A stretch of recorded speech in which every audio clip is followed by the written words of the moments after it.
Well, hey guys, how's everybody? I hope you're well. Just a quick little update video on the 200T here.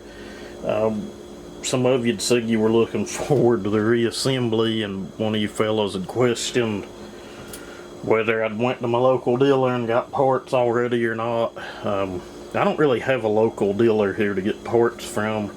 The one we had, I think, shut down, and it's like going through an act of Congress or something to get them to order parts for you, and when they would, it was arm and legs. So I usually diagnose a saw when I get it here, and then we'll order what we need. And in this case, I ended up having to order a muffler after the tear down. I didn't know that the muffler that was on it was busted and broken, but we got a new muffler on, got our muffler modded. Should be able to pick up and see we got about a 3/4 inch hole in that. It's about all you need on a 200T. These little plates and things you can buy to make them a little fancier, but drilling a hole's about all you need in them. But I've got this one running. It runs good, idles good, but after you've run it a while, and I didn't notice it until I dogged it in, about a 12-inch piece of hard wood. It developed an air leak and actually went to idling real high and developed a lean issue, and took me all of about 5 minutes to figure out that it was the intake boot just not sealing on the flange the way that it should. So we do have an intake boot ordered for it. Be pretty simple to do. Just mainly I'll have to take this rear mount loose, maybe the front one, maybe not, and take the carb and linkages off. And the way these work, if you missed the tear down video, it's just like a little slip fit flange clamp that goes over it, kind of like if you've ever been in like a 170 or 250 or something. It is kind of a piss poor design, but it does work. But you know, with that said, we do have one ordered for it, and you know, you'll have to forgive me for not showing the assembly and the rebuild of it. I just sometimes I need to focus my attention toward the saw. There was some stripped bolt holes and things. That's another deal with tearing one down with an impact gun. You don't notice or realize that, but it is what it is. It's kind of a Karen. I'm gonna say getting it back together, nothing difficult, but just like I said, there was some issues with it we had to correct and fix, but this all comes from years of use on a saw. But I'll fire it up here. It should do alright here to fire it up for you guys.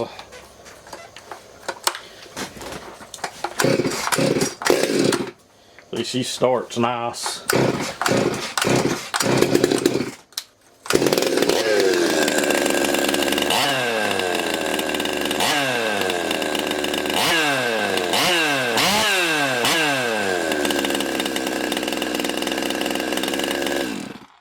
You guys wouldn't think there was a thing wrong with that. If you're a builder that don't take saws out and run them, I'm just going to recommend that you get them out and get them in some wood. Don't just, you know, run it 5 minutes and quit. Put it to work.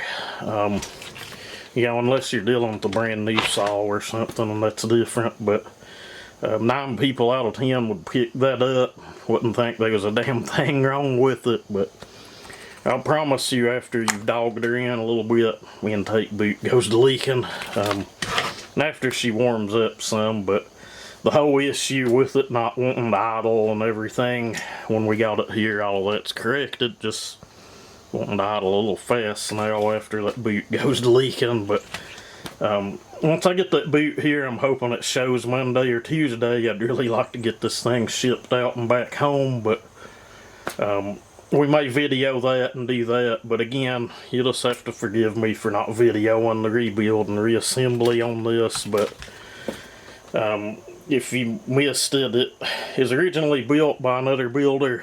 A lot of why I didn't show a lot of the cylinder and stuff, and I will say I did go back over some of that.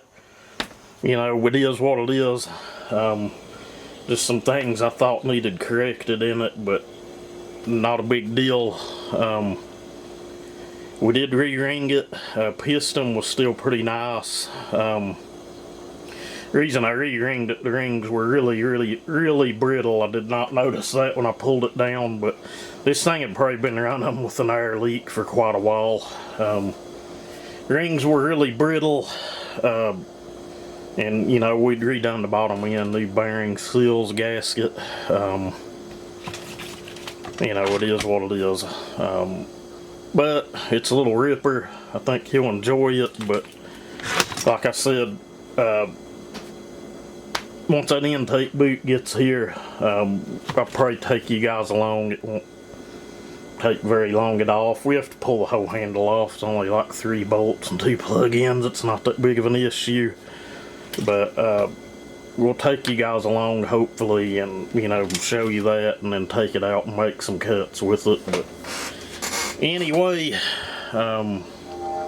thank y'all for watching, and hopefully the next big project we get into is that McCulloch 1-10. You might see a 266, just an update video before that one, but I'm hoping this week to get that 1-10, hopefully get that knocked out and get it back to that fella.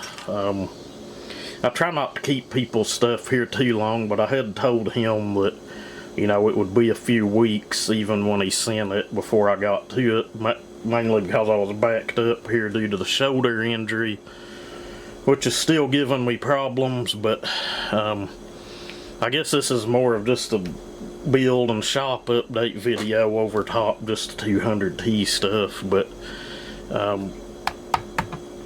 we are going to do a complete 200t build. I've got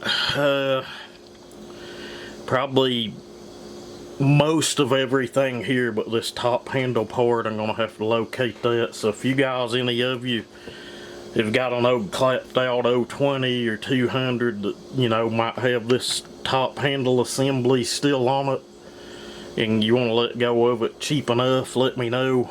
We'll work something out. But anyway, thank you for watching, and everybody have a great day.